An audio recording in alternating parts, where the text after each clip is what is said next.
ready to talk hockey. Streaming from the Oilers Live Studio. Subscribe or follow today.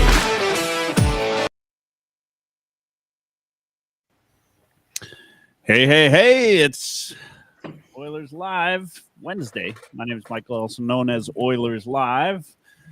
Got my co-host Dash in the park and like almost co-hosts now, Patrick, Oilers Fanatic, and Ryan Lotsberg, Lots Ryan. So you guys know the crew. Also, paging Bob the goalie. You're on the marquee tonight, so get your butt out here, and let's get some hockey talk going. Before we start, I just want to say our show is live on YouTube, Twitter, Facebook, Twitch. Usually /Heavy Hockey. I think on Facebook it's /Oilers Podcast. Easy to find. And also you'd find our show on EdmontonSportsTalk.com, which is streamed live on iHeartRadio, TuneIn, all of the great places to get digital radio. Special thanks to Dustin Nielsen, Matawanek, Tom Gazzola, Lieutenant Eric, and the whole gang there at Edmonton Sports Talk. Let's make it count tonight, guys. How you doing? It's been a day. What are you wearing? To talk about this week. What are you wearing, Dash? Oh, just Connor's All-Star jersey. Nice. We won't see that for a while. We will not see that for a while. Well, it'll resemble something of a Canadian jersey right away, which Canucks fans and Flames fans and all of those guys can get a Connor McDavid jersey. They can feel good about supporting Connor McDavid for a change. Hey, Glenn. Hey, Stuart. Thanks for tuning in. Thanks to everybody else for tuning in. We got lots. I don't know. You know, I think it was Dustin Nielsen, or no, it was Matawanek was saying, like, when the Oilers are doing well, it's not actually great for ratings. It's kind of like, and in fact, I saw on Facebook, one of the Oilers Facebook groups, it's like, come on, guys, like, screw something up so we got something to talk about, you know, and the reality is it's always kind of, you got less to talk about as the Oilers continue down this path of just doing well night over night. Lotzie, I'm going to see if it's you again. Just hold on. We're going to check that out. I think it is Lotzie. I hit, I joke about it, but I say always enjoy muting Lotzie. We got... a hell of a nice guy. Just, needs about 7 or 8 times to be told to wear earbuds. Whatever. He says his smartest stuff on mute. Smart. True. Yeah. There you go. I like to call these guys maybe the associate hosts. There, we got him on. We got him there now. Is that Heavy Hockey Showdown legend Glenn Ma in the chat? It is. If you haven't checked it out yet, go to Glenn Ma's Twitter page. I mean, Jay would know. He's Glenn's put his scouting report out, and Glenn's like a 10-time winner at the Heavy Hockey Showdown, and he talks about it on his Heavy Hockey scouting report. How he was traded. This was now it'll be the 2 games ago, he was traded about 4 times before we even got on the ice, and he still found a way to pull out the cup. He's basically the Heavy Hockey Showdown's Patrick Maroon. You can't lose if you got him on your team. Yeah. Contributes very little, but wins. Winner. Gotta get him. We're gonna get him on Heavy Hockey, on the Heavy Hockey team this year, the Oilers Live team. All right, guys, let's talk. We've already got people asking in the chat, are we actually getting Saad? Or is that, are we sad? I don't know. We'll talk about that. Ryan Lotsberg did an article. Dash came out with some news on that. Patrick did a video. I'm the only one who just kind of sat around and did nothing this afternoon. Actually, Well, you are the boss, so there we go. That's why we pay you the big bucks. That's right. That's right. Patrick, you're getting a big bonus check for Christmas this year. nice. Too bad it's Love it. January. I love it. I mean, it will be at least 100 times bigger than the last bonus check we paid out. All right. Let's talk about that. We're going to talk about lineup changes. We're going to talk about Klingberg, when we're going to see him. We will talk about the Heavy Hockey Showdown. I see a couple players in the chat that are playing in the Heavy Hockey Showdown, and we'll talk everything tonight. But let's start with Brandon Saad. We'll start with you, Dash. Tell us what you know. Well, I don't know anything. I mean, it's not really all that groundbreaking, other than the fact that I don't know. I mean, listen, guys, like Bob's been dancing all over it. He's saying everything but the guy's name. We've all got our connections, and maybe I'm right, maybe I'm wrong, but it sounds like they're going to sit down and talk, and they want to, try to find what this contract will be and kind of what they can do with it. He wants to be in Edmonton, and Edmonton wants him to be here. So unless some team comes and blows him away with a big offer, or, Colorado wants to chew up some of that cap space, or, I don't know. I'm sure other teams that would love a guy like that. You see Dallas that was looking for the same type of player, but maybe now they've got their focus on replacing Heiskanen. We'll see what that injury is. Yeah, I don't know. Do I know if Brandon Saad's going to be an Oiler? I have been to the future. There you go. For those listening, I'm holding up the sports almanac from Back to the Future. 1955. All right. Yeah. So I don't know. Like lots of you, you connected a lot of dots in the article you wrote. I mean, the history makes sense, doesn't it? Yeah, it doesn't take a rocket scientist to make a lot of these leaps, but Stan Bowman originally drafted Brandon Saad in 2011, and he won 2 Stanley Cups with the Chicago Blackhawks. And Bowman traded him away to Columbus, and then reacquired him when Artemi Panarin got sent out of town. So Saad and Bowman have had 2 separate stints together, so there's definitely a relationship there in the past, and they've had success together in the past. So there's a familiarity there, and pretty clear and open path to a contract if they really want to sit down and make it happen, which it sounds like they're going to sit down and talk. So we'll see. So you mentioned the only name that's not included in possibly signing with Edmonton over the next year, Panarin. I mean, it seems every day somebody new is signing with Edmonton. Patrick, did you hear anything? What's your thoughts on this?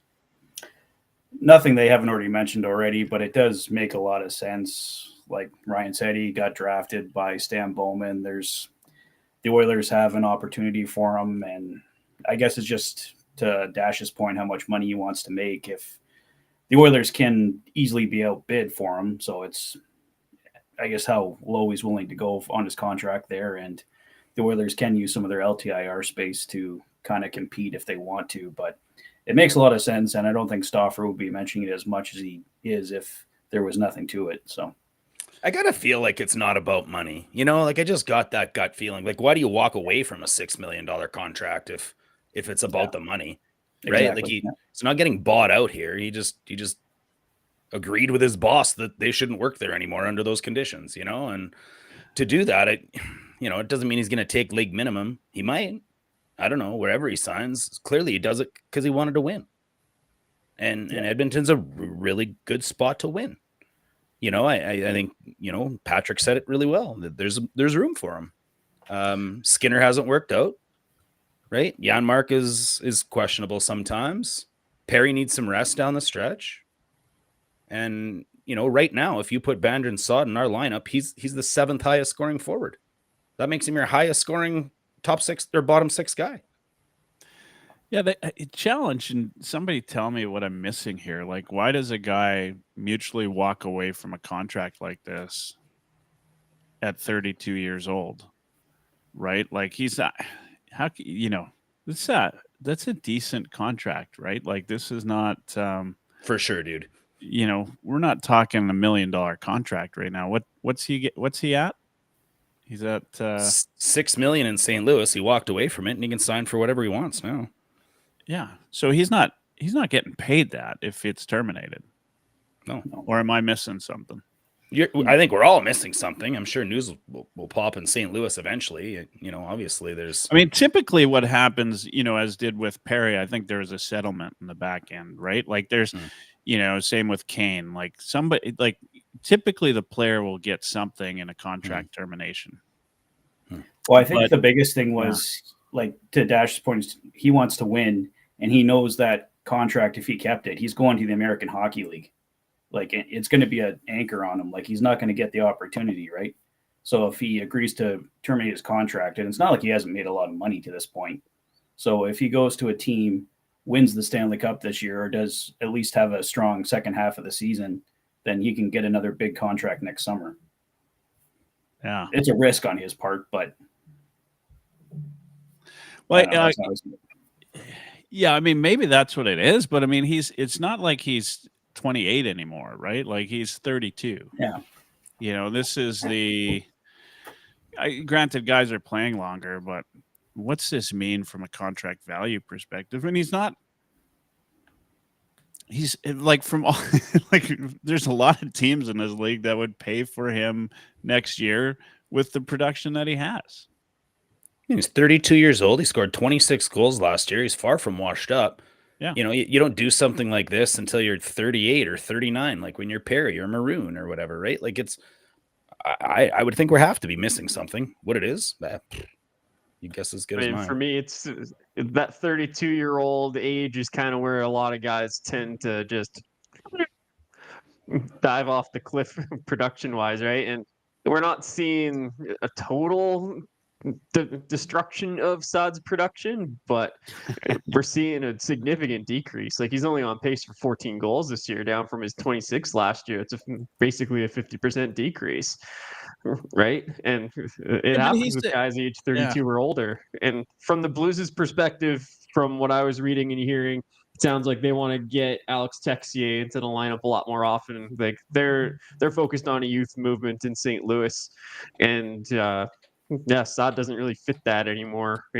They're tight up against the cap, so this move gives St. Louis a little bit of cap space. They're in the wild card race, so if they want to add something at the deadline now, they have a little bit of wiggle room to do that. So I get it from their perspective, but Saad is producing at a reasonable bottom six level. Like he'd be a good addition to a team's third line. Yeah. Hey, Bob, welcome. There's a guy who knows all about contracts being terminated because we just terminated his heavy hockey contract for showing up late. Hey, Bob, how are things?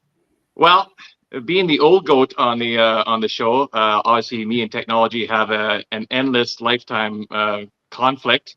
So I was actually logged in 5-2, and for some reason just never got through. So must be because I'm trying to go through a rotary phone. I'm not sure, but it should have worked. Yeah. Well, yeah, the old rotary. Love it. What's your thoughts on Brandon Saad, Bob? Well, for me, again, like you guys basically touched on a lot of the strengths and how he would fit into the Oilers. Yeah, I understand his production having gone down a little bit. I think one of the things we wouldn't be asking for too much production from him. Obviously, secondary scoring. So having a double-digit goal scorer on your third and fourth line, that's a good snag to get. Again, experience. He is a winner. He has a history with Bowman, and et cetera, et cetera. My only one knock here is everybody keeps bragging about his size. No, I hear everybody saying, "Oh, that's the kind of size we need in the bottom six." It's like 6'1". What is he? 210, something like that. Not significant. 215, I believe. Yeah. Yeah. So that's not not really a size thing. I mean, he's a decent, but he plays with size. He plays with size, Bob. Whereas I just have size. I was looking earlier, and he's got 7 hits on the season. I'm just gonna double check my number here. I couldn't believe it when I saw it either. But I had that many hits logging on. A lot. Exactly. And if he's got 7, that's more than Draisaitl. And are you worried about Draisaitl's grit in the playoffs, you guys? Well, it's not great, but if you're coming in expecting him to Well- make the team more physical and more tough, I think you No. got to readjust your expectations. No, I think he absolutely will make the team more grit and more tough. He'll drop the gloves. He battles hard in the corners. He's a dog on a bone. He knows how to win. He's stuck in the league without any speed whatsoever forever. He's a year removed from more or less 3 20-goal seasons, right? He just scored a hat trick the other night, right? Look, if the guy has a chance, right, like to come in and the Oilers can get value for him, there's just like it's the whole.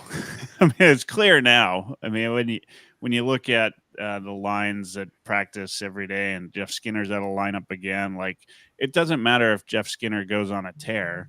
He's the Oilers' Brandon Saad this year, right? Like if Jeff Skinner told Bowman that he'd mutually agree to a contract termination, probably he'd be on waivers tomorrow, right? Mm-hmm. So that's this is the replacement. So think of this as Jeff Skinner maybe on a bit of a bargain versus what you're paying for Jeff Skinner today. I guess the question is, do you think he's better than Jeff Skinner? And if you do, then that's what the Oilers need, because they're not playing Skinner. Like playing him every second game is not going to really move the needle for that guy. Like a player like Skinner, I think, needs to be in every night. He needs to get reps. He's not doing it. So the MH winner says, I'm a Blues fan and he has been awful this year. He has been healthy scratched at least 68 games. I think he needs a fresh start, and Edmonton would be perfect for him. Not gonna lie.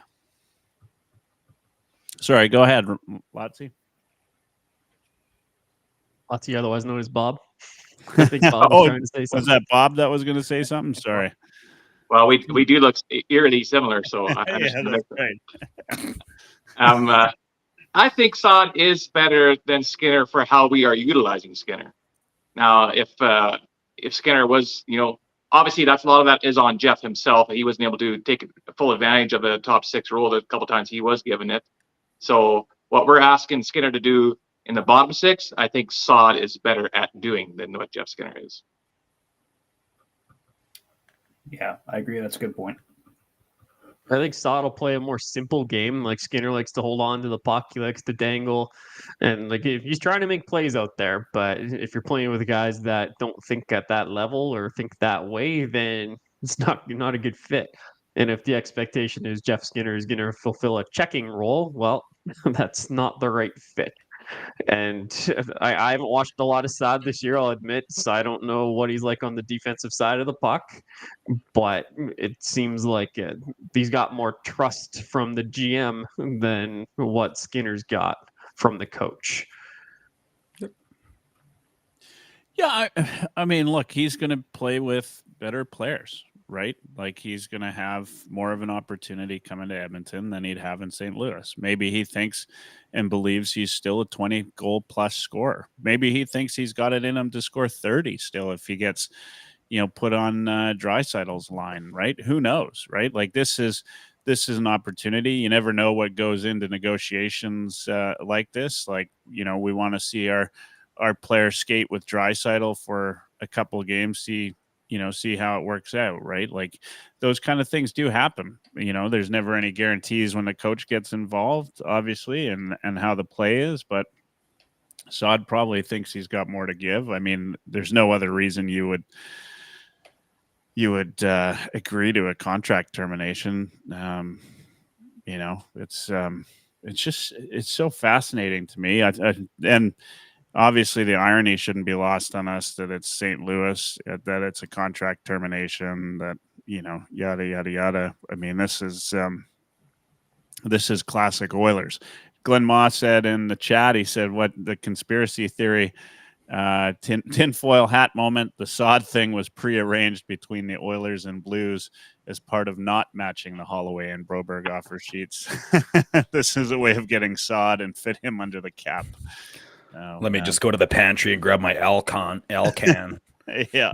Well, what are we looking at now? Holloway and Broberg for a second and a third, and Kapanen and Saad and Fisher. Yeah. Not bad. It's all coming Getting together better and just like we planned. That's right. Yeah. The thing, and is anybody worried though, like if Saad signs, about the Oilers getting older again? Right. I mean, we were talking about this. Yeah. Older and slower. I mean, we were talking about this at the beginning of the year. Right. This is not, we don't need vets anymore.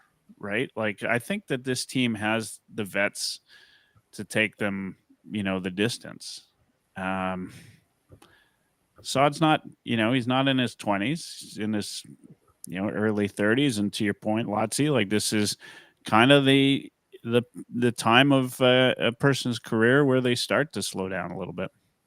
Anybody worried about that?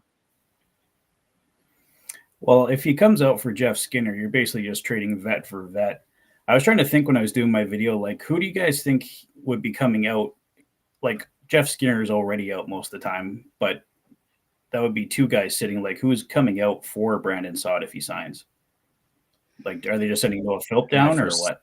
Mark. I'd say, probably Philp goes down, Mark. but like, there's no such thing as a permanent lineup especially with this team. True, but yeah, right. Like, you'll see nights. I think that's kind of you'll see nights where Janmark's out. You'll see nights where maybe Perry's out. Like, they'll rotate. Patrick, I think you're looking at it the opposite way you should be, to be honest. I think like that this gives us the ability to put guys out. Mm-hmm. We've got a veteran lineup, to Michael's point. Too many, probably. Yeah. This allows us to sit Perry, keep him fresh. This allows us to, I think that who goes down won't matter. We've got this rotation of 5 guys we can pull in and move up and down the lineup. They're durable. They're savvy. They all know how to win. They're good in the dressing room. Let's never, ever forget that, when they look across the room in intermission, there's Corey Perry and Brandon Saad with multiple cups between them and telling them how to, slow it down, boys. We're okay. Just stick to your game and we'll come back here. That stuff goes a long way. That confidence, that, ability to be able to lead the team in different ways other than on the ice too. So yeah, I just think it's going to be a rotation, honestly, or, injury depth and whatever, whoever's hot, get them going. Well, if Jeff Skinner does come out, I guess you're trading a guy that hasn't won a Stanley Cup for a guy that's won 2 Stanley Cups. So you're probably making your roster and experience better that way. Yeah. Slower, Michael? I don't know. They're all slow. Perry's not fast. Yeah, and I mean, look, we thought this team was slow before, right? I mean, this is not going to change it a whole ton. They clearly don't care, and McDavid, kind of makes up for the for the slow factor given the amount of time he plays on the ice. We're not really, that slow. This team. We're not that overly slow. We have. Sorry, go ahead, Lotzie. I was going to say this team's strength is in the way it moves the puck, right? Like, that's how they play fast. It's not because they're all speed burners. It's they move the puck quickly. So, like, they're smart enough to know to be in the right positions. They execute the system properly, and they've got a fair number of defensemen that can move the puck. And we're going to add one more in John Klingberg in another day or two here, another game or two. We'll see. But so I don't know that top speed is the biggest factor. It's just knowing where to be and fitting into the system and moving the puck. I mean, this is going to be like a show me contract, right? Like, if it comes to the Oilers, it's going to be a lot like Klingberg's contract, right? You get, in fact, I wouldn't be surprised if it's identical to Klingberg's contract. In the way that it's done, and in that 1.7 range for the rest of the season. He won't be able to do a signing, or he won't be able to do like any bonuses because he's not over 35 and he hasn't been injured for more than a year. That was why Klingberg was able to get the bonuses that he got. Okay. Well, yeah. So 32 unrestricted free agent. So like his is just going to be a straight cap hit. Interesting. Okay. So, I mean, the Oilers have room, right? Given the Kane situation, right? They can absorb something. They want to use it. Yep. Yeah. I guess, the question is, right, like when you look at the Oilers lineup, the thing that scares me the most is of late, Knobloch's been going to the nuclear option more often. Right? Like it just seems like I don't know if that's because guys are tired or which could very well be. I mean, we've had a lot of games in the low stretch. I haven't, it's curious. I say that, but that's from the eye test. I want to look at the actual numbers, but I do think you guys can tell me if I'm wrong, but I think he's been playing McDavid and Draisaitl more together lately. It'd be interesting to see, right? Like, Janmark hasn't been able to, he put the puck in the net the other night, but like, wasn't that the first time did he get credit for that goal or was it, yeah, he got credit. Yeah, he for did. that goal. Yeah. I mean, that's the first time he put the puck in the net in over a year, right? When there was a goalie in the net.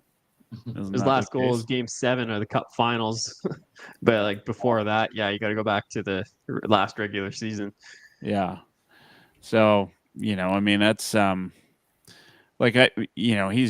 he's been good defensively, I think, but he could come in and out of the lineup. Jeff Skinner obviously does come in and out of the lineup. It doesn't seem to matter what he does.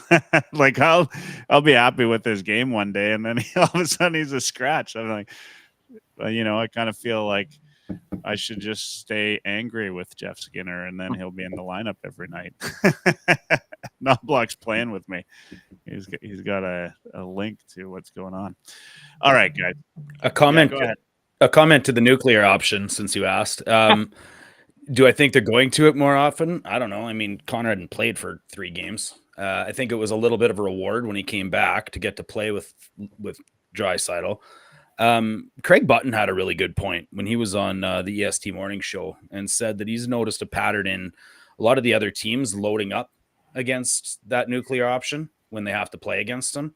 And it's giving their second line a lot more opportunities and a lot more space and a lot more looks and a different matchup as well. So, I think there's a little bit more to it when Knobloch sees the opportunity versus certain teams where they might do that and it gives his second line a better opportunity or more space. Then I think there's some to it. You bring up one good point, which is, you bring up a couple good points, but the when they do this year, we've definitely seen a big difference in terms of, and the utilization on the wing with those guys could be anybody this year. Right. Like in the past, it's been just a collection of a couple of people, but adding Corey Perry into this mix gives them a little bit more option to move guys throughout the lineup and create a stronger second line or a stronger third line that has the ability to score. I mean, we've seen that nuclear option get together in the second or third line score, which almost never happened in years past. Right. Like if we were playing the nuclear option during the game,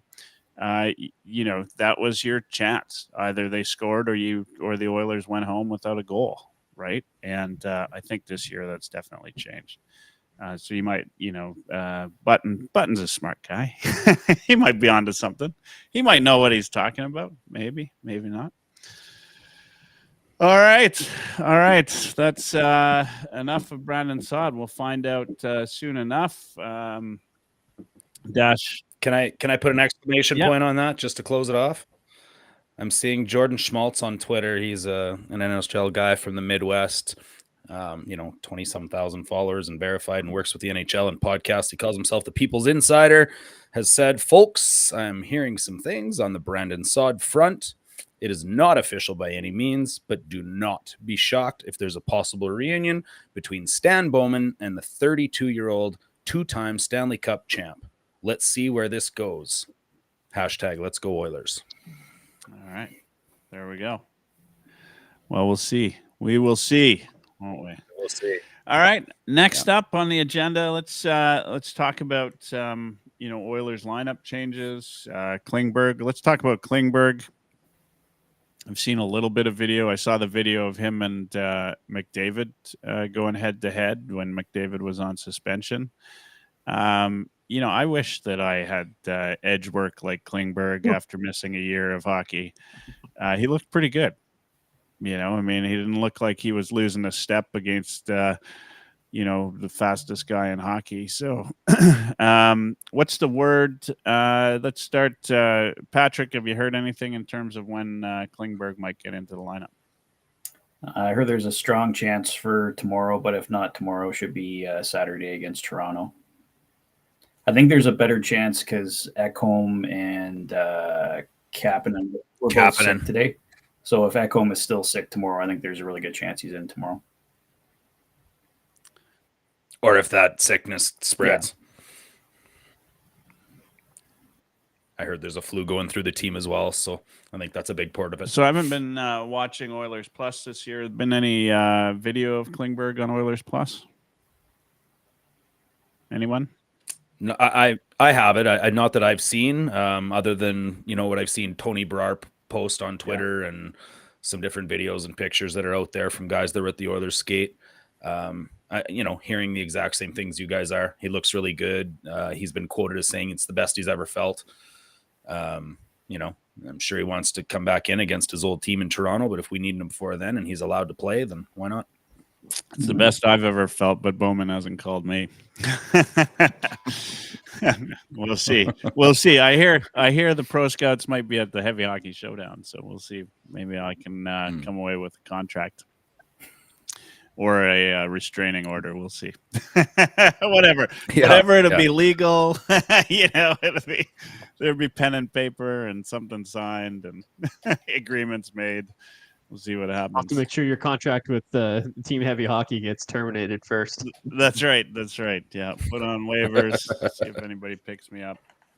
We'll see what happens. There will be no compensation in the background. I'm just going to state that now.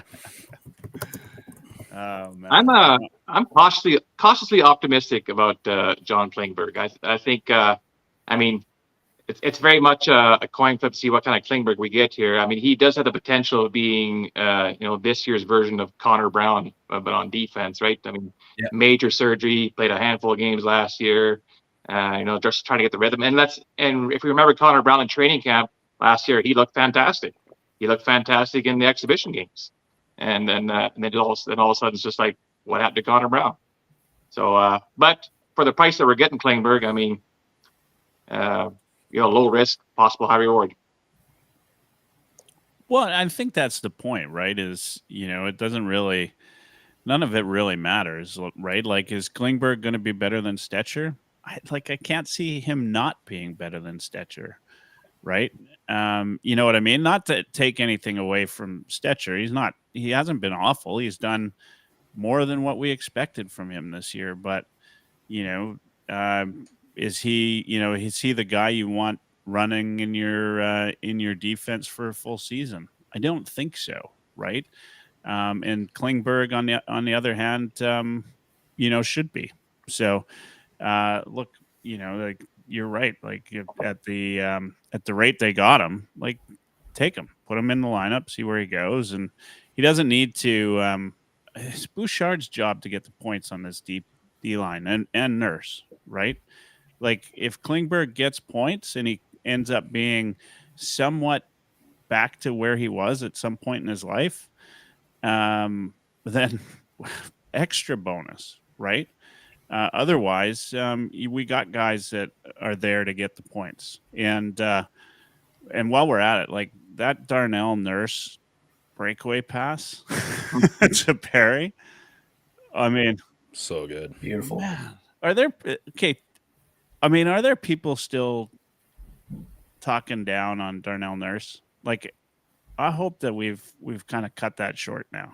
Are there still those folks out there? No, they're going after Bouchard right now.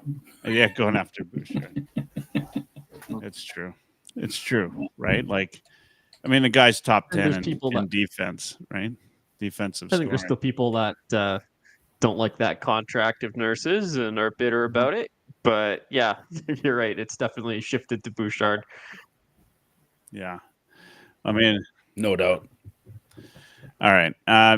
Okay. So Klingberg back Saturday, probably, or on the ice Saturday for sure.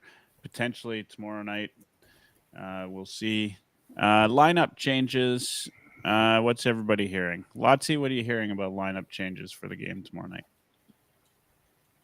Well, I think the most notable thing that happened up front was Connor Brown going up on that top line with Connor and Leon. That was a bit of a surprise for me. I guess he had a really good game against Seattle on Monday, and he's getting rewarded with a little bit more ice time and another chance. And Zach Hyman down to the third line with Skinner and Henrique. That line's been good when they've been together. Like it can't be a bad line. That's all either guys who are recently top 6 guys, or you got Hyman, who's a 50 goal scorer last season, on playing on your third line. So it's a really good third line option. So we'll see how that looks tomorrow night if they stick with that. Deep pairings are a little shuffled up because, like you said, Ekholm is sick. So I have no idea what it's going to look like tomorrow. No idea. Hyman hasn't, I know he's not on pace for 50 this year, but man, I love the way that guy plays, right? He's one of the only Oilers that, drives to the net the way he does. And somehow, it's kind of like, we're just talking about Bouchard, but these are two guys that they're not like as maybe eloquent on the ice as Draisaitl or McDavid, but somehow they still get around guys. You know what I mean? Like they don't look like they're doing the toe drag in the same manner, and that they're just hardworking guys that, well, I mean, Bouchard, I don't know. Like I watch Bouchard and I'm always amazed that he gets around anybody with that big lanky stick and everything. He does it. And they've got different styles guaranteed, but Hyman, I mean, man, I love that guy. I just love watching him play. The goal the other night where he, he's practically like side by side with the defender and still gets around him and cuts to the inside and gets the goal. Go ahead. He's continuously, one of the top 3 hardest workers every night. Like even on an off night, he's still one of the top 3 hardest workers every night. And a good friend of mine who's a Toronto Maple Leaf, dire Toronto Maple Leaf fan, and yes, we're still good friends, even though we have that wedge. The day that that Hyman signed with the Oilers, he told me, he said, you guys are gonna love Zach Hyman because he works his ass off, and he has worked his ass off every single night. I've yet to see it. Even on an off game, you can never question that guy's work ethic. I mean, there is a guy that played for the Oilers that was eerily similar that we always used to say the same thing about in war number 94. God, like that's just Oilers hockey, right? Like that's the kind of guy that we love to have and watch play. He's just fun to watch every night, right? Like you're right. Bob, your friend was right. Anybody who's watched Hyman realizes just how hardworking he is. I mean, we could all work that hard if we had that kind of money, but no, you know what? Hyman's awesome. Like I just whether he's on pace for 50 or not, the guy's been through quite a bit. Wearing the fishbowl, and like how many guys in the league can do what he does, and then come back and still do it wearing the visor like that. Like he's one of a few. Love him. Well, the other thing that Smith and Hyman have in common is they both don't mind taking a puck to the face. Yeah. Which ties back to that visor. And I know Patrick's talked about it nonstop on the rundown over the last few weeks, the difference of, how it's been for him and that vision. No, he's not on pace for 50, but the effort hasn't waned. You need a slow start and then got a puck in the nuts. Then he got a puck in the face. Some guys just have their down years. Well, I think like the way Hyman's production's moving up, like he could make 30 this year, right? And 30 is nothing to that's good enough. Yeah. I guess he go 30, 32 this year and go right back to 50 next year. No problem, I think, right? It's just all the PDO falls back in place or whatever. Thinking about what you're talking about with lineup changes and Lotsy talking about Connor Brown, And then even going back to what you said about going to the nuclear option, we're not talking about Nuge enough. I really like Nuge's game. I really like how well he's been around the net. I think he's been pushing the river, if you will, or kind of carrying his line a little bit. And I don't mind when those Dry and McDavid are together if Nuge can be that pure second line center. So it's going to be really interesting what the lineup will be against Detroit, to be honest. I mean, who's got the flu now? Who might have the flu? Which defense partner might pair with who? And we could see really everything in the blender. Yeah, absolutely. And I think Detroit's coming at the right time, right? Like for exactly what you're saying, right? Like they're a competitive team. They're not the best team, right? Like this gives you a chance to kind of put some guys in the lineup that, they'll play against a good team, right? But it's not going to be, it's not like playing against Washington or one of these sort of top tier teams, right? And I like this. I like this at the timing, and I think it's the right. Hopefully, I wouldn't mind seeing Klingberg come in for Detroit. I wonder if I'm just looking it up now to see if anybody saw if Jack Campbell had the starters net for Detroit. Isn't he still in the players assistance program? Like, has he not come out of that yet? I thought he was back playing. Am I wrong? No, he was back playing. Is he? I must have missed it. No, he's not played a game yet though for Detroit. No. Didn't he? I thought he did. No. Just Talbot and Leon. It's been Talbot. It's been Lyon. It's been whoever else. They had Kossa for a game at one point. Yeah, I saw he got recalled at one point. How about that wild card race? Like talking about Detroit, right? Like that wild card race in the East. This is next level. Like they're all within 2 points. Like there's 5 points between between 8 teams right now. Wow. I mean, it's unreal. The East, I'd have to look back at it, but our predictions show. I mean, I don't think anybody had Washington at a 730 point percentage. Anybody have that? No. Is the evidence destroyed? But then, I said it.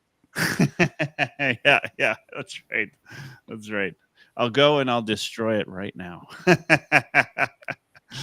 Yeah, no, I mean this is something else. I mean, and the teams that are in there, right? Like Columbus, that's honestly that'd be a great story, given what they went through in the off season. But Philly's still in it.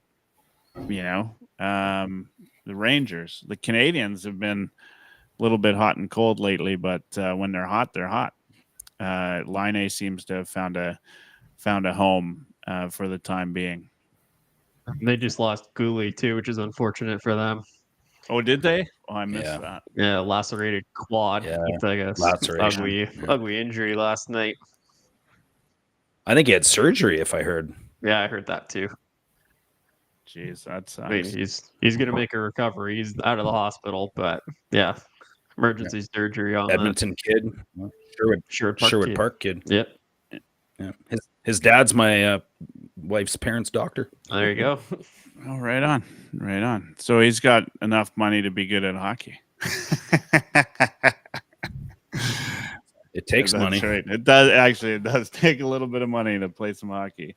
We've got JHH. I don't know. Is that HH for heavy hockey? I don't know. It says, good news. Flames are outside the playoffs. Now we have to deal with Vancouver. I'd rather play Vancouver than Calgary in the playoffs, to be fair. And I hate Calgary, but I do love that rivalry. The thing that and I'll say I watch a lot of Calgary games, right? Because if you know me, I've got 2 favorite teams, the Oilers and whoever's playing Calgary. Yeah. And but they've got to be the hardest working team in the NHL. Like when you have Kadri is your top guy on the team and you're fighting for a wild card spot, that's your identity, is hardworking, right? Like we're not talking heavy skilled, and I can't believe I've got shades of Dash calling them the best team in the West in my head right now. Here we go. But this is probably as glowing thing I'll say about Calgary ever. Like I would hate to play them in the playoffs, because a team like that works as hard as they do, because I think they probably know deep down that they're not a playoff team. Yeah. That's the kind of team that ends up going somewhere, right? And they've got the goaltending to do it. Like Wolf is, Bob, you tell me, you're a goalie. Like Wolf's pretty outstanding goalie, right? I think he's the real deal. He's the real deal. Like I know last year they brought him up for his little taste there because there was that kind of his selling feature was the fact that he's just too good to be in the AHL. They got to find room in the NHL. And after finding his legs, like he's finding his rhythm. I mean, I'm very impressed when I watch him. I'm just so impressed with his movement. Like he is so fluid for a young goaltender who's trying to find his footing in the NHL. So he's been very impressive so far. And Vladar's been a good backup for him, right? Like I don't know if you even call him the backup. I don't know who's playing most. It's kind of been even. But the two of them, that's a pretty good tandem, and gets them through games that they're not, they're not in the game. So anyway, to the point of JHH, I would say, I'd rather play Vancouver. I think Vancouver's got so many other problems, right? Self-destructing. Yeah, self-inflicted. Yeah. So just looked it up, and it won't be long till JT. Sorry, go ahead. Won't be long till JT Miller's in New Jersey either. I'm sure. He's the hardest guy to play against on that team. Sounds like everybody's getting traded there. It's like Miller, Patterson. I heard Besser might be available because they don't want to re-sign him. Then Quinn Hughes at the next summer might, if he sees the mass exodus in Vancouver, might be like, nope, pull the trigger, get rid of me. So it's crazy. Sayonara. It's crazy. Like, what happened to this team, right? Okay. I mean, this is a team that, Canucks fans said is if they had Demko in the lineup, they were winning the Stanley Cup. I mean, was it Demko was the only reason they were successful last year? I mean, that's probably a big part of it, and he hasn't been there, and at the same level this year. Quinn Hughes has been outstanding. A lot of things went their way, right? Vancouver had the highest PDO in the league through 30 games last year. Quinn Hughes had his best career season. Not a lot of injuries. I think it's just a lot of good things went their way. What were you going to say, Bob? Should Rick Tocchet be required to give his Jack Adams trophy back? No, well, he should probably put Demko's name on it, right? Like honorable mention to Demko. Like the other thing that gets missed about the Canucks last year is Pettersson was dealing with that knee injury from about January onward, and his production slipped. He was next to invisible in the playoffs, and he's been awful so far this year compared to what we expect of him. What's he at, like 30 points? Yeah. Right. Well, you Dash mentioned Button earlier. This was on NHL Network. Button was talking about the Pettersson contract as maybe the worst contract in hockey. It might be. Yeah. I thought Zach Hyman was. yeah. Hyman's is awful. yeah. That's right. No. It's Darnell Nurse. It's Darnell Nurse. I forgot Darnell.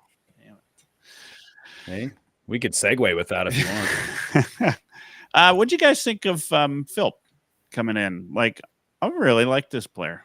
He's coming in. He's playing limited minutes. I mean, that's probably the worst thing that could happen to Skinner, right? Like you got a guy that, how did we've experienced this in Edmonton? Guys taking a year off, coming to Edmonton, and then just not performing the way that we'd hoped. Philp, on the other hand, takes a year off. He comes back and he's fits right in. Doesn't seem to I mean, he's young enough, I guess, that it doesn't matter. But what do you guys think? Like, No, for I've me, been like, he's getting yeah, he's getting 5 minutes a night or 6 minutes a night. Like, it's hard to really get a true sense of where a guy's at with that. But I think that says all you need to know right now. I don't know if he still needs to gain some trust from Knobloch, or like the games are just too meaningful right now to warrant putting the rookie in there. I mean, he's 26 years old and he's got performed well in the AHL. We're trying to give him a test drive here before the deadline to see if we need to upgrade the position. But if you're not playing the guy very often, then what are you really learning? Right? Well, That's I kind of mean, my thought about Phil. that's the thing, though, is they're not playing him a lot. He is getting more than 5 minutes. He's had some 10-minute nights and 8 or 9-minute nights. But like for a guy that's playing so little in the lineup, like when he does get out there, you see him, right? And not in a bad way, right? Like he's not a defensive liability out there. He works hard. He plays hard. He's got 10 games in the NHL because he deserved it, right? Yeah, Patrick, you look like you got the constant smile on your face, like you got something amusing to say. Come on, let us in on what's going through that head. Actually, forget about that. Just tell us what we don't want to hear it all. Tell us what you think about Philp and the rest. Well, it was partly Philip, and I'm looking forward to seeing Dash put on the goalie mask too. But yeah, no, I thought Noah Philp looked good enough to stay the first time he came up. I was kind of surprised he went back as quickly as he did, because I thought he looked great in I think he had 3 or 4 games. But I mean, I understand, like he was just coming back at that point, but I think he's been good enough probably most of the year to be up with the team. And Derek Ryan's been a great team player and stuff, but I think Noah Philp was always an upgrade in a lot of areas on him. So I'm glad he's up now, and to Ryan's point, I hope he gets some more ice time too, and more of an opportunity to show what he can do. But yeah, I'm really excited that he's up here, and I think he's here to stay. Yeah, and talk about youth, right? Like to have a little bit of youth going into the playoffs, and that is whether he plays every game or not, right? Like now getting him a little bit of ice time beforehand, he's deserved it. He's looked really good. I'm gonna disagree with Patrick a little bit there. I don't think Philp is here to stay. I think as we kind of mentioned before, if we do find the Saad, sign him, that Philp be the guy to go down. I also would like to see him play a bit more for sure, but I think at this point, what I see from Philp is definitely he works hard for sure, and he's thrown some decent body checks, made some decent plays. But there's also some times where I almost feel like he's playing a little bit scared, maybe like a little bit too safe. There's definitely been times where he could have made a drive for the net, or cut across, where he decides to dump it in and do a dump and chase, or like just simplify it. And I understand, part of that part probably is he doesn't want to make a mistake, and get less playing time than what he already has. And that also could be just inexperience. And if he had more ice time, maybe that would eliminate that and give him some more confidence. But that's kind of some of the stuff I'm seeing from Phil. Having said that, though, I mean, yeah, like he's shown he's good enough to be in the NHL for sure. He's all right. I can't believe you'd say that, Bob. I do think I'm kind of with Bob on that. There's some good things I see from Philp. I think he's got some decent instincts, but I think he just needs a little bit more polish. Like there's been a few times where he needs to get a puck out, he hasn't been able to do it, or the puck gets turning the other way in the neutral zone, or the system slows down a little bit once it goes through Philp. It's like it's not a recurring thing. It's just something that I've seen a few times. But again, that'll come with time. Like I'm not saying demote the guy right now. Like this is a player with some potential, but I think there's still a little bit of polish that needs to be on there. Yeah, what Lotsy's saying is if he was playing, he'd be much better. Oh, clearly, yeah. No. Lotsy plays a good enforcer role. We'll talk about that. We'll talk about that. All right, guys, we're getting down to the last bit here, and we're gonna pass it over to Dash to do his bit. Lots of good things. the Oilers play Detroit next. The big game that we all love to watch is on the weekend. Of course, Toronto's going through a bit of a slump. Maybe they're coming at the right time. All right, Dash, you're up. Take it away. And it's part of the best show. I feel like Patrick should play a jingle right now or something, you know? He's pretty good at that kind of stuff. I can put one in. Yeah, after. call me crazy. All right, let's do that. Let's get one on the board, Michael. You know, get a little button we can push. Call me crazy, guys. Let's do it. It's my favorite part of the show. I think it's everybody else's. Hey, we've been talking about Nurse. We've been talking about, you know, the defense. We've been talking about pairings. We've been talking about Klingberg. You know, Doc's probably playing the best hockey of his career. You know, the fact that there hasn't been all the heat, you know, the fact that he's not getting blamed for the traffic on Stony Plain Road anymore. It says a lot. And, you know, he's been doing that with either, you know, Kulak or Stetcher or, you know, insert name here on his side. It's not Bouchard and it's not Ekholm. So, you know, for the first time, and when I can remember, like, Nurse is carrying his defensive pair. And the other thing we know about Doc is that every time he's paired with a puck-moving defenseman or somebody that can wheel, he's a better version of himself. It happened with Barry. It's happened with others in the past, like last year in the playoffs with Broberg. If Klingberg can be anywhere close to the skater or puck mover and zone exit that Broberg was, my statement is this: call me crazy, but Doc's playing the best hockey of his career, and Klingberg might actually make him better. Bob? Crazy. I don't think Doc's playing the best hockey of his career. I thought his 2020-2021 season was absolutely phenomenal. Even received some Norris votes.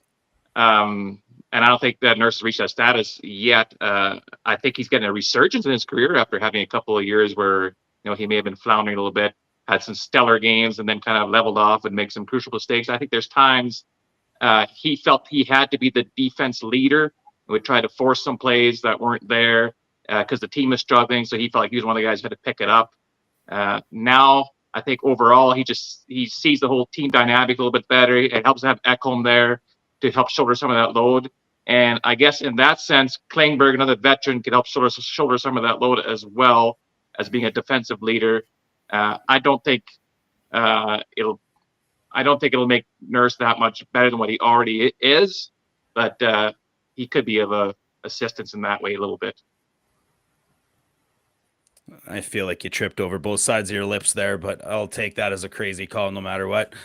You know, like you said, he probably could and compliments him well. So, you know, I mean, he's got to be better than the Stetcher or whoever's been. It's not like Stetcher's been carrying Nurse at any point in time this season. And I'll put the asterisks on your Norris voting season only for, and I am a huge Darnell Nurse fan and supporter, that was the bubble season. He only had to play Canadian teams, and there was a little bit of an advantage in there. One of the Canadian teams made the final. Yep, it's true. Ryan, call me crazy. You know how much I love to do it, but I can't do it this time. Yeah, you're totally right in saying that Nurse played some of his best hockey alongside Tyson Barrie, and that was during the COVID-shortened season. What it does is it means that if they can get the puck out faster when Nurse is on the ice, then he spends less time defending, and that's big, right? Nurse loves to reverse the puck, and notice that's a big trend with him. So it's a big difference if he's reversing it to John Klingberg versus Troy Stetcher, right? Or even Brett Kulak. Kulak's been unbelievable this year, but Klingberg is a superior puck mover to all of them. So from that perspective, I think he's going to be a really good fit with Nurse. And I think when they're on the ice, if they're on the ice with Leon, the way he's playing, like, they're going to possess the puck 90% of the time. The only downside I see to the fit with Klingberg and Nurse is that Klingberg is not a noted rush defender. He doesn't defend the blue line super well. Neither does Nurse. So maybe they're a little more susceptible to the rush. That's what logic would force you to jump to. Maybe it just means they play bigger gaps and they try not to get beat wide. We'll see how it plays out. But I don't think they're going to spend a lot of time in their own end defending because they're going to possess the puck a lot. Yeah, I couldn't say that any better. I don't think so. I can't really disagree with that either. I really like the unique points that you make about being able to defend the rush. And I think that's also why Kulak can complement Nurse, because he's probably the best defenseman we have at closing gaps on this team. Michael, call me crazy. I mean, look, we can't possibly know. It's just too hard to know what, which Klingberg we're going to get. The challenge, though, that I see, and the only thing that I could see being a problem is Darnell Nurse is this guy that gets out there, and if he's asked to do too much, he does too much, right? Like in a bad sort of way. And he's been sort of tempered by having a really solid defensive strategy, I think, that the Oilers have put in place. He's got Ekholm now. He's got Bouchard. We can look at this now and say, like, part of maybe what Nurse is, why he's doing so well is he has to be responsible. Right. And the concern might be that as soon as you put Klingberg on with him, that'll, he'll think, well, I've got Klingberg now to help me out. This is the mental part of playing, any sport or anything. And so, whether that's going to be the case, I don't know. I mean, we'll see. But, he is playing some of his best hockey, whether it's his best season or not, it's one of. There's never a point at which, I see Darnell Nurse out there anymore where, I get this, concern in me. And I talked about that breakaway pass. That's his third pass like that this year, I think. He's just been outstanding in that regard. And gone are the days of the slap shot around the corner, like all the way, like that slap shot pass he used to do. That would be, it was, or the, I think Stauffer said it best. He's gone from being a transporter to a transitioner. And I love that about him. So look, if it could go either way, I'm excited to see it though. Klingberg's better than I think the guys he's playing with today. So on paper, it looks like it should be. He should be better. I think, the real right answer to this statement is the one that you said. We don't really know yet, and we can't know yet. That slap shot pass is called the strutty. And, I think you said something without saying it there, and maybe you didn't mean it or maybe you did, but it made me think about it.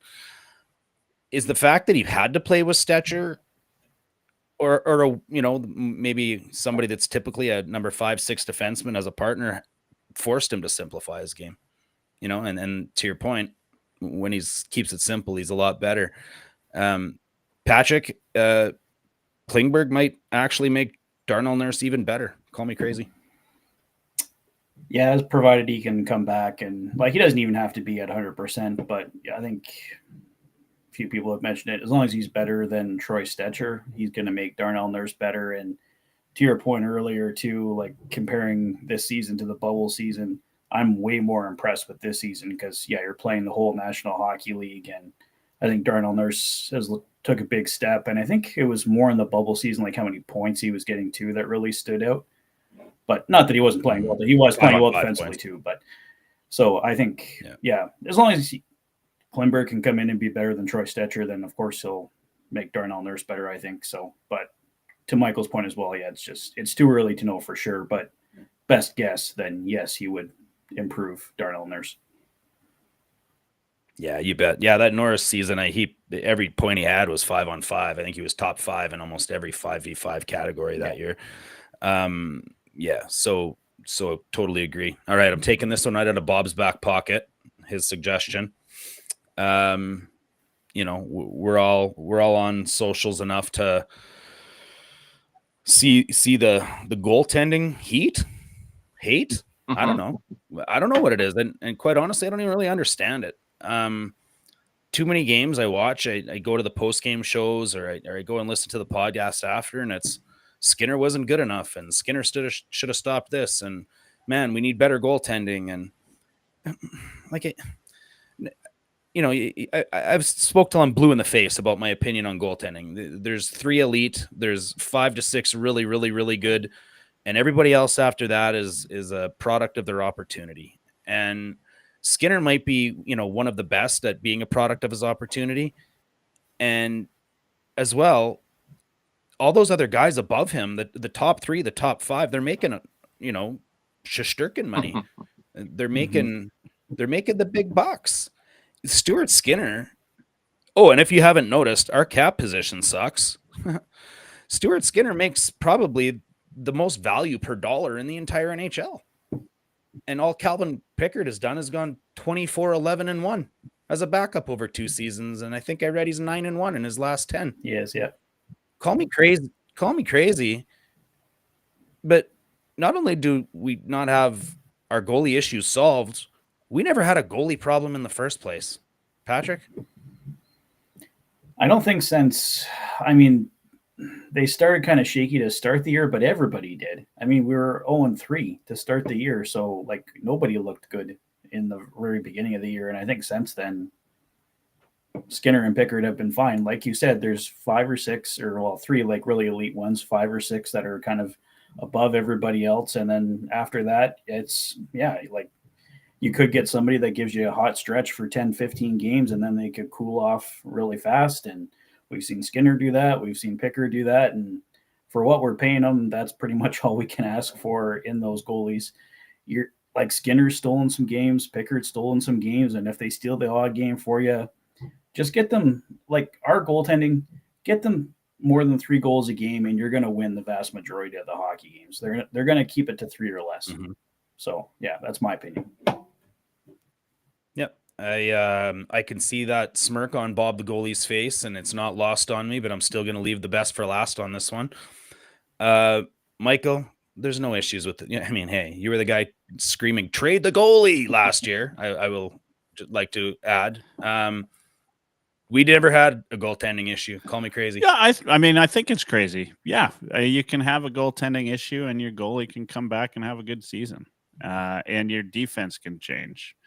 You know, there's a whole bunch of different factors. It's not always goaltending, right? Like, defense has a huge part to play. Could we upgrade on goalie? I actually still think we can. Is Skinner the guy that could take us to the cup? Absolutely. I still think I think at the same time, I think he's the guy that can win the cup for us. So, you know, like if you know, we got Vasi from a couple of years ago and put him in the lineup, would we have better goaltending? Hell yeah, we'd have better goaltending. So is it an issue? It's not an issue right now. Was it at certain points? It felt like it. You know, I mean, it's hindsight's 2020. Who knows? Maybe it was defense at the time then, but defense is certainly better now. And this team is what, like top 6 or 7 with goals against this year. So do we need to trade Skinner now? I mean, it'd be stupid to do it now, for sure. So I'm not gonna say we didn't have a goaltending issue before. I stand by what I said when I said it. Yep, that's fair. You know, Omar Ali said it in the chat. Great D equals great goaltending. I think we've all seen Skinner be a product of what's in front of him. The team has a bad game, he has a bad game. The team has a good game, he has a great game. He doesn't steal very many, but hey, he stole us enough to get to Game 7 of the Stanley Cup, didn't he, Ryan? That he did. And like, I don't know what's going on tonight. Like, I'm agreeing with you. I don't like this.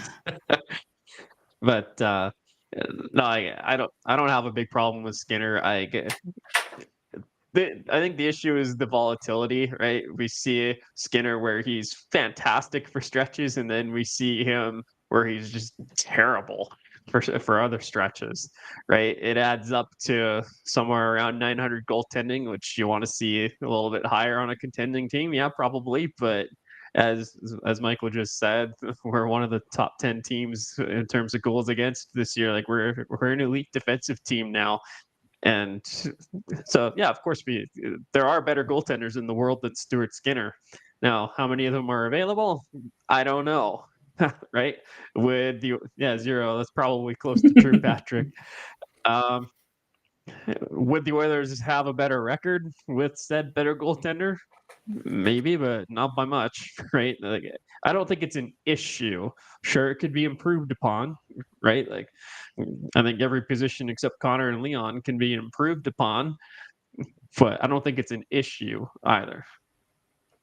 Yeah, you guys both said it. There's better goalies out there, and that's not what we're saying, right? You're right. And if we could make that type of trade and we could still improve our goaltending, sure.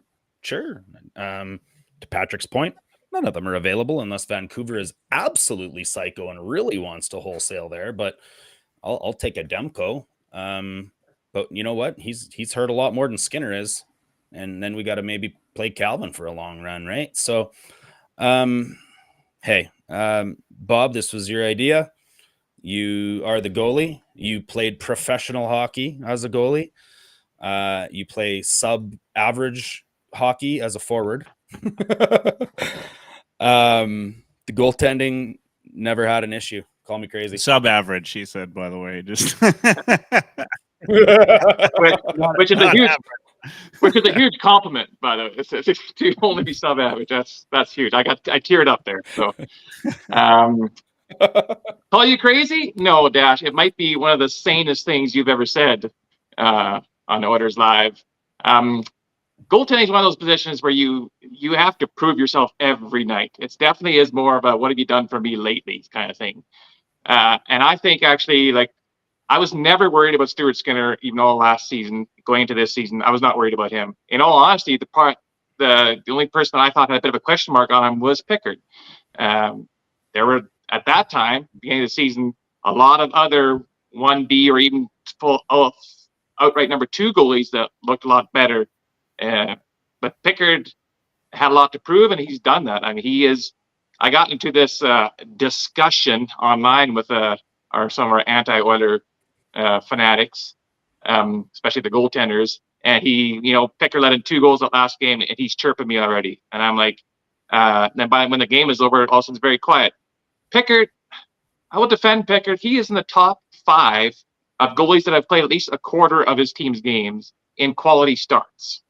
He gives us quality goaltending every time he's in the net. For a number 2 goalie, that's insane. That's an insane number to hear. What else can you ask for? Also, we talk about goalies that are better. Like unarguably, Shesterkin has been one of the top 5 goalies in the league for the last 3 or 4 years running. And do we even mention him in that breath now?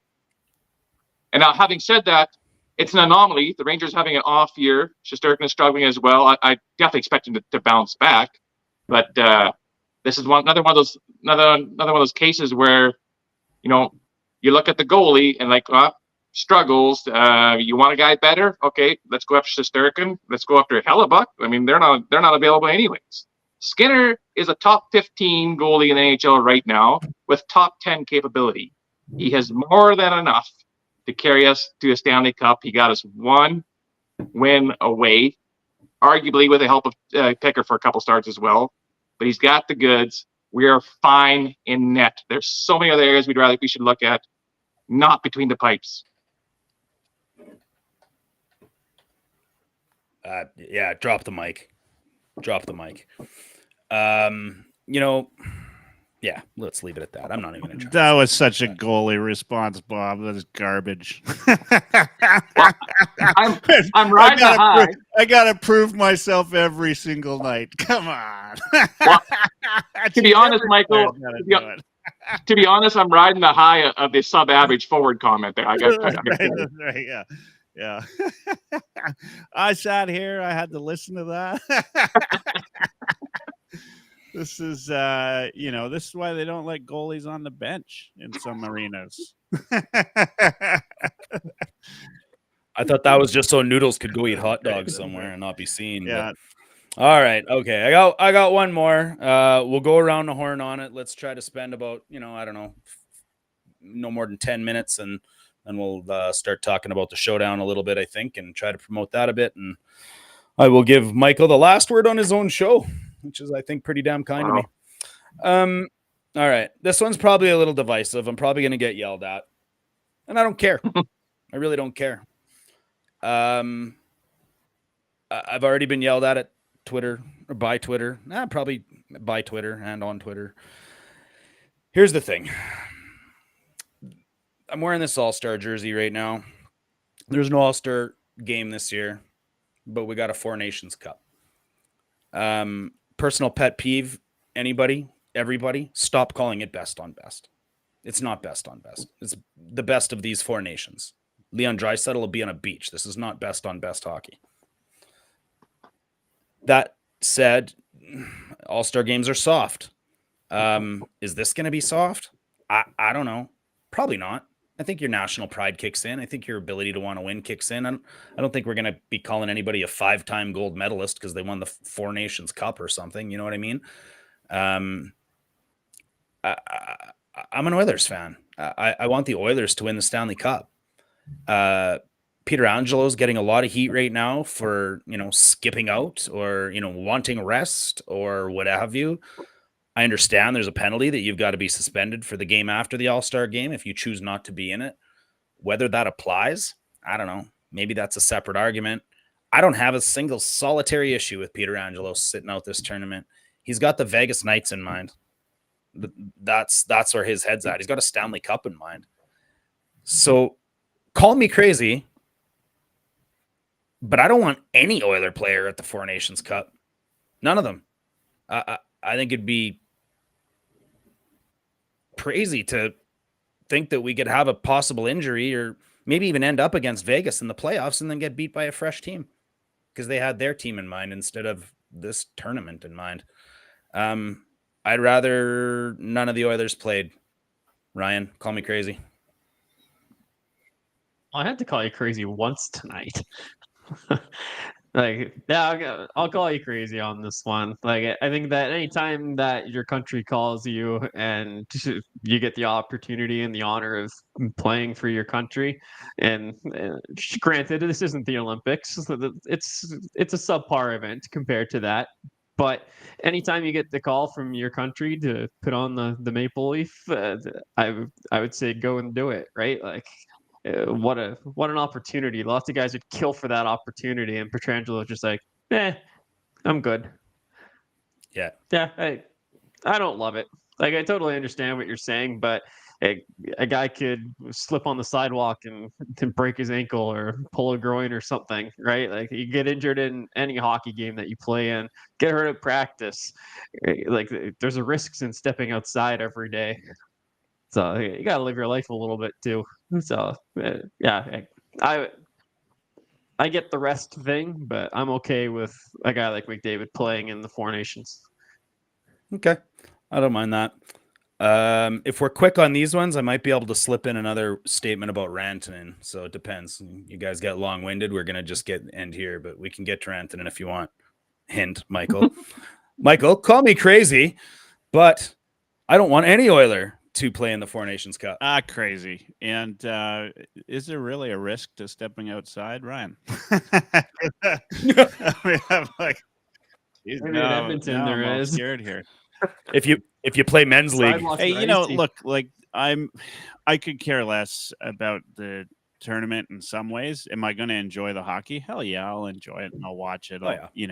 The fact is, the Summit Series was not best on best. That was, the Soviets coming through the NHL and guys were people were into it. I mean, I wasn't old enough to watch it, but that sort of thing has happened over time and various different things. Hockey is hockey. I'll enjoy it. The women are coming here for that series, the Canada-US series. I'll go watch that game. That's good hockey, right? And I'm always up for watching good hockey.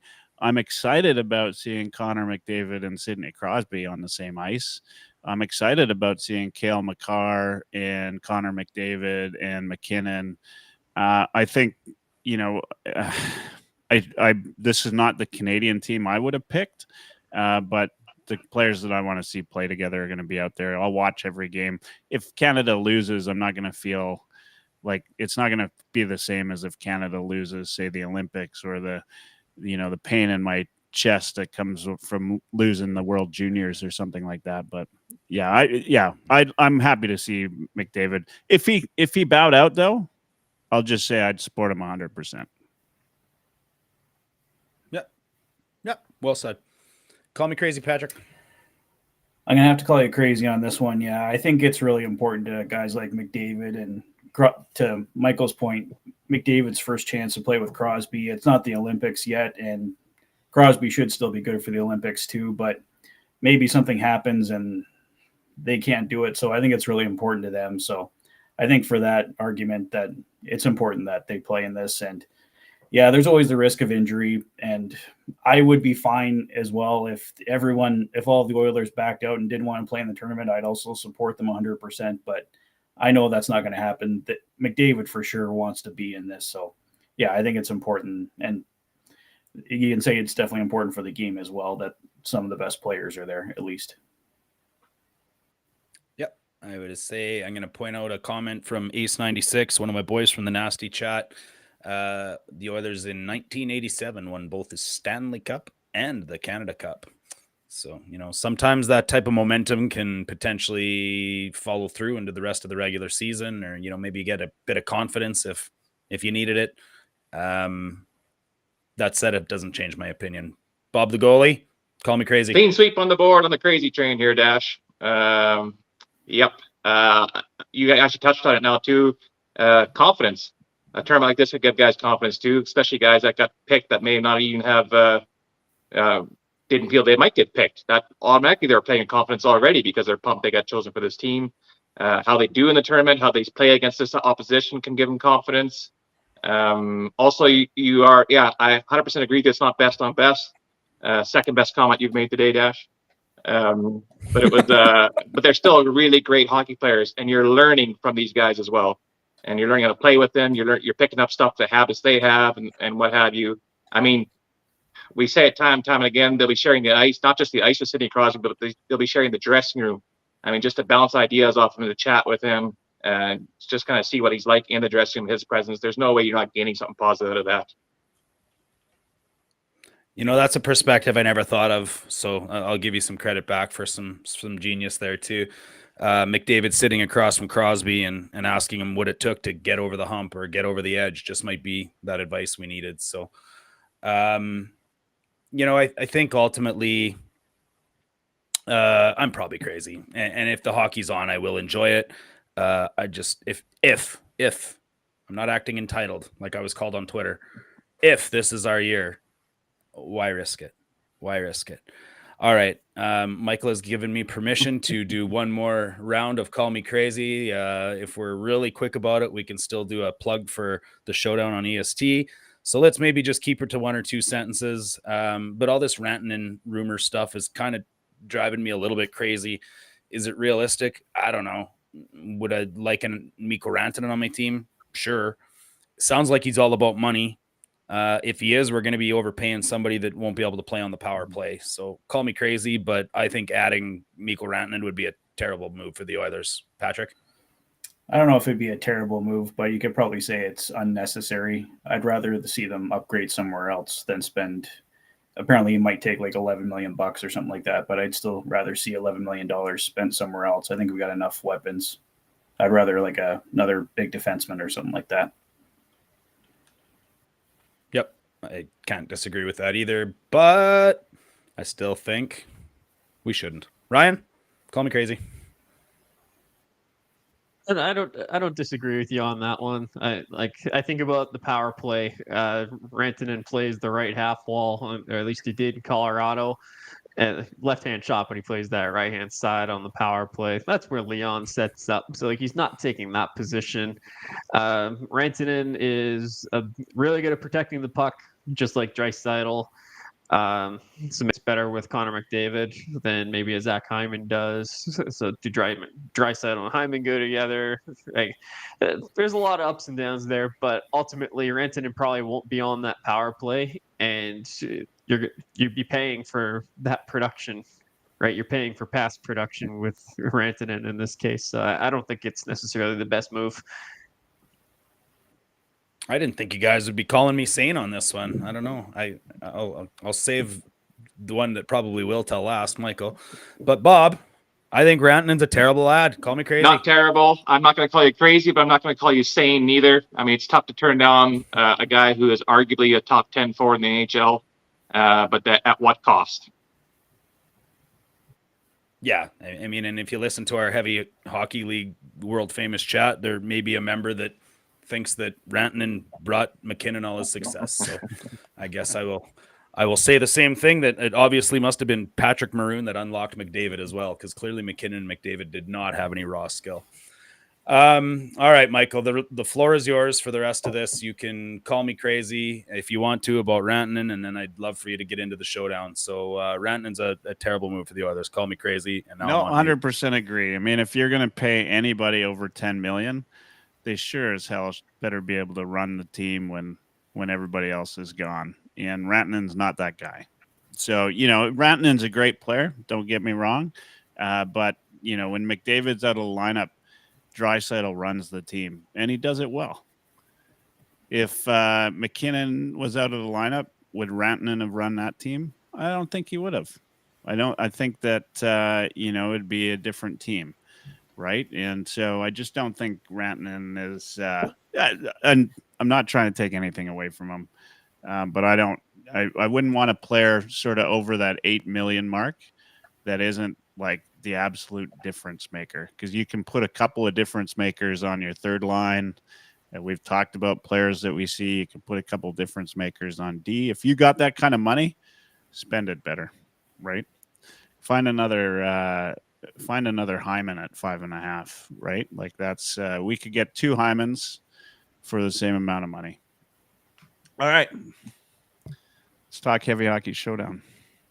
Thanks everybody for tuning in. We had a good following tonight, well over 200 for most of the night across all the platforms. It's good. And then on EST, we got all the listeners on there. iHeartRadio, tune in. Thanks again to the guys at Edmonton Sports Talk. And I bring them up because their team, Edmonton Sports Talk, will be playing Team Heavy Hockey for the Heavy Hockey Showdown on March 15th. It's a Saturday. We're going down to the downtown community arena, otherwise known as the Oilers practice ice. We're going to have a fun hockey game. It's 3 hours of exhilarating hockey, high speed, you name it. It might not be might not be the best hockey you've ever watched, but it's going to be a lot of fun. We've booked Hunter. We got Rob Clark coming out to do the anthem. Check any one of these guys out on Twitter. We've been talking about it. It is a ton of fun. In fact, just today, as we got some of these heavy hockey scouting reports that the guys are doing, guys are like, I played in, we used to call it the Oilerslive Cup.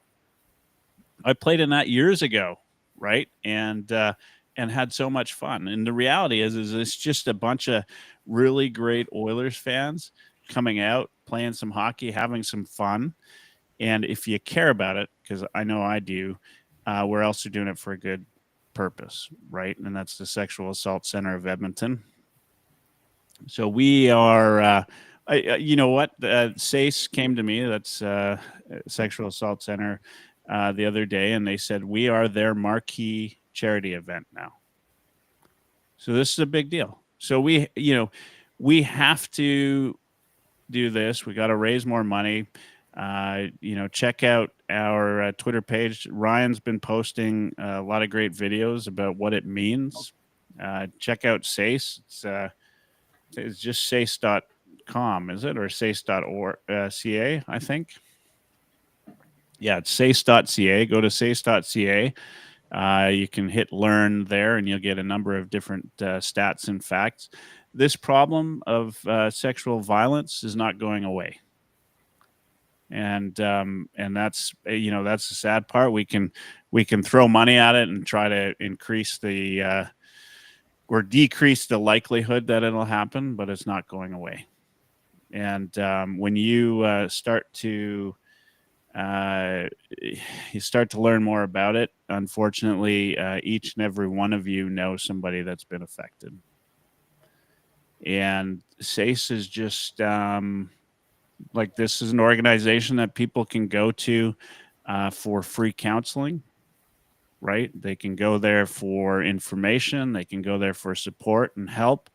And they're great. They're great. They, it's not just awareness, right? Like, they're offering bona fide services to people that have dealt with sexual violence, which, as I said, people today, the numbers are staggering, like absolutely staggering. So whatever we can do to help, right? Whatever you can do to help is helping somebody, whether you know it or not. And you probably know it anyway. I mean, you don't have to, not any one of you, not any one of us has to look very far. Anyway, it's meaningful, but to get out of all that seriousness, the Heavy Hockey Showdown is just a ton of fun, right? Like 3 hours of hockey and playing against Tom Gazzola, Dustin Nielsen, those guys at Edmonton Sports Talk, having Hunter in the stands and people in the stands cheering us on. We're talking about doing some neat little things in the stands this year, maybe having a band out there to play some goal songs and stuff like that. So we're just gonna have a really good time. It's really easy to sign up. So just go to bit.ly/hockey2025, and that'll take you to the registration page. Once you get there, register. It's $125. It gets you a great jersey. If you're on Edmonton Sports Talk team, it'll say Edmonton Sports Talk on there. If you're on Heavy Hockey, it'll say Heavy Hockey. Gets you the socks.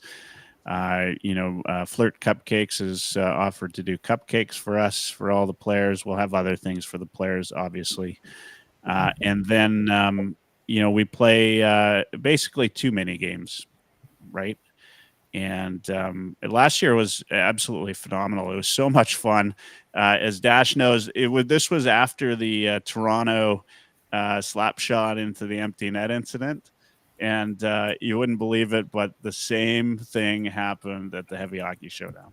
And so we had a good mock fight, and everybody's just like, they're having fun out there. It's, every year I just, we just try to make it more and more like the ultimate game experience, right? And we're getting there.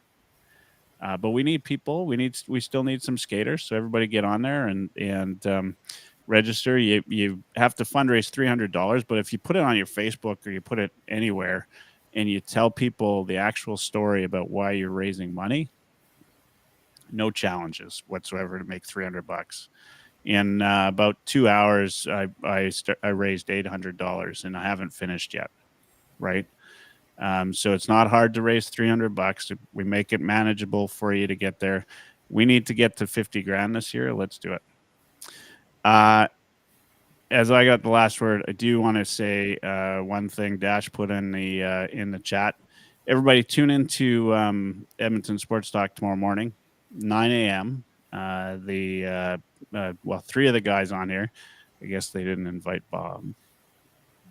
Awkward. There's only 3 chairs. There's only 3 chairs. There's no sub-average chair there. Anyway, make sure you go. And Mike McEwen says he's been here 5 minutes. He's still waiting for someone else to talk. He's new here, obviously. Yeah.